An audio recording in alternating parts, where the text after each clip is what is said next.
کبھی ایسا ہوتا ہے کہ آپ کوئی چیز کھاتے ہیں تو وہ کڑوی ہوتی ہے تو آپ فوراً پھر شکر لے کے منہ میں ڈال لیتے ہیں, فوراً کوئی میٹھی چیز ڈال لیتے ہیں. کیوں؟ اس لیے کہ وہ جو کڑواہٹ پیدا ہوئی ہے وہ زائل ہو جائے.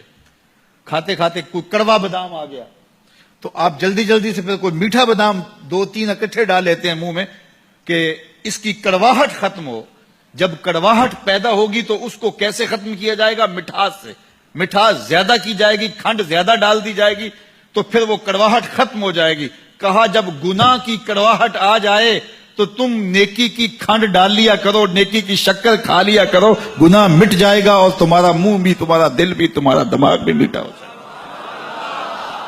اس لیے فرمایا کہ جب گناہ ہو جائے تو فوراً کیا کیا کرو؟ نیکی کر لیا کرو. علماء نے کہا کہ نیکی سے گناہ مٹ جاتے ہیں, بعض نے کہا کبیرہ بھی مٹتے ہیں, صغیرہ بھی مٹتے ہیں, لیکن جو معتبر قول یہ ہے کہ صغیرہ مٹتے ہیں, کبیرہ توبہ سے مٹتے ہیں.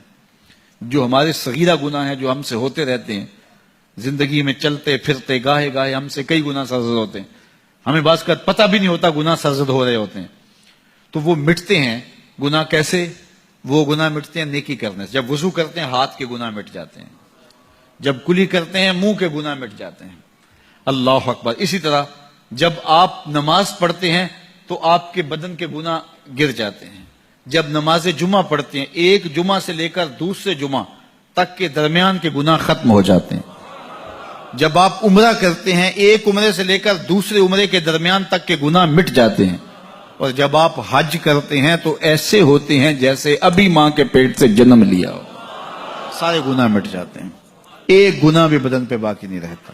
اللہ اکبر. فرمایا صحابہ کیا تمہارے گھر کے سامنے سے نہر گزرتی ہو اور تم اس نہر سے 5 وقت غسل کرتے ہو, تمہارے بدن پر کوئی میل کچیل رہے گا؟